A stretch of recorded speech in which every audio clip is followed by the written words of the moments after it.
কি মনে হচ্ছে আজকের রেসিপি দেখে একদম জিহ্বা দিয়ে পানি পড়বে না? সেম তাই, জিহ্বা দিয়ে পানি বের হতে বাধ্য।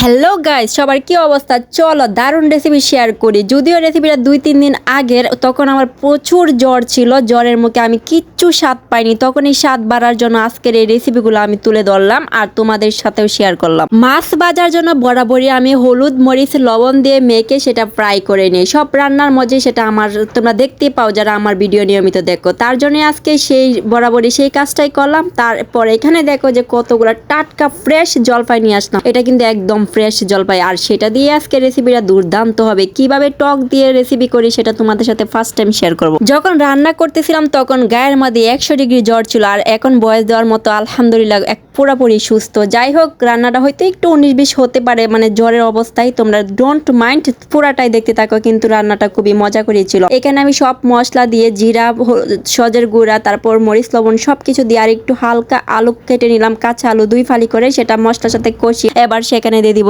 ঝোল টক। এখানে আরেকটা কাজ করা যায়, যদি যারা রসুন খাও, টকের মাঝে তারা রসুন বেটে এবং পেঁয়াজ বেটে সেটাও ইউজ করতে পারো। আমার শরীরটা যেহেতু খুবই দুর্বল, এই জন্য আমি এইটুকু করি নাই। আর সবশেষে এখানে আমি যে জলপাই দিয়ে দিলাম আর ভাজা যে মাছটা সেটাও দিয়ে দিলাম। আমি এখানে জিরার গুঁড়া দিয়েছি, এমনিতেই অনেক টেস্ট এখান থেকে বেরিয়ে আসবে। এবার চুলার আঁচটা একদম লোতে রেখে এটা অনেক সময় ধরে ফুটিয়ে নাও, যে পর্যন্ত এটার ঝোলটা ঘন হবে। মানে যত বেশি ঘন হবে তত এটার টেস্টটা অনেক বেশি তুমি পাবা, এটার জল টকটা অনেক বেশি আসবে। অনেক অঞ্চলের মানুষই আবার এরকম টক দিয়ে টক করা পছন্দ করে না, খায় না। আমি জানি না কেন খায় না, মানে এটা এত বেশি টেস্ট, ওরা আসলে ভীষণ একটা খাবার মিস করে। দেন শীতের একদম ফ্রেশ সবজি দিয়ে আমি আরেকটা রেসিপি শেয়ার করবো তোমাদের সাথে। তার জন্য এখানে এক পিস মোলা নিলাম আর 10টার মতো শিম, তারপর 3-4টার মতো আলু, সবগুলো নিয়ে সুন্দর করে কেটে পরিষ্কার করে এবার চলে গেলাম সরাসরি রান্নায়। তারপর এখানে বাগার দিয়ে আমি আগেই শীতের সবজিটা দিয়ে দিব, কারণ শীতের সবজিটা আমি এখানে সুন্দর করে কষিয়ে নিব। কষানোর জন্য আমার এখানে লাগবে শুধু লবণ দিয়ে সেটাকে আমি ভালো করে নাড়িয়ে চাড়িয়ে ডেকে দিয়ে সুন্দর করে কষাবো। আর উপরে দিয়ে দিলাম কাঁচামরিচ কুচি। এবার যখন দেখবো আমি ঢাকনাটা সরিয়ে যে সবজিটা আমারটা অনেকটা মতি আসছে,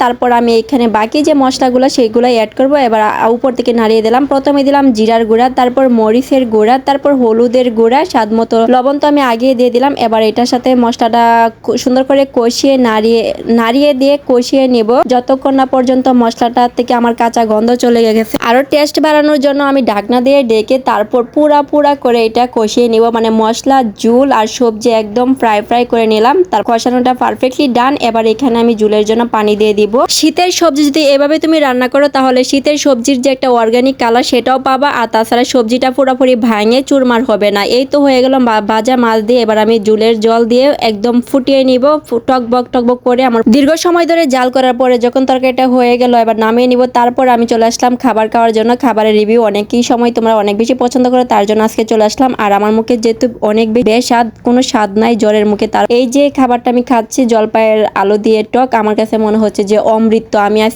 3-4 দিন পরে মানে ফুল ফ্যাট ভরে ভাত খেলাম এই টক দিয়ে, এত স্বাদ। আর এটা খাওয়ার পরে শরীরের যে অঙ্গ প্রত্যঙ্গে মানে ব্যথায় জ্বর, সেগুলা কিন্তু ভিতর থেকে বের করতে সাহায্য করে। টক এমন একটা জিনিস, মানে জ্বরের সময় খুব বেশি কার্যকর। তুমি যে কোনো টক খাও, জলপাই খাও, চালতা খাও, আনারস, লেবু খাও, আর পেটে যদি দানা থাকে তাহলে অসুখ তোমাকে সহজে গায়াল করতে পারে না। এই তো ছিল আজকের ভিডিও। খেতে ভিডিওটা শেষ করবো। তোমাদের কাছে কেমন লেগেছে অবশ্যই কমেন্টে জানাবা। ভালো লাগলে লাইক কমেন্ট শেয়ার দিয়ে পাশে থাকবা। আল্লাহ হাফেজ।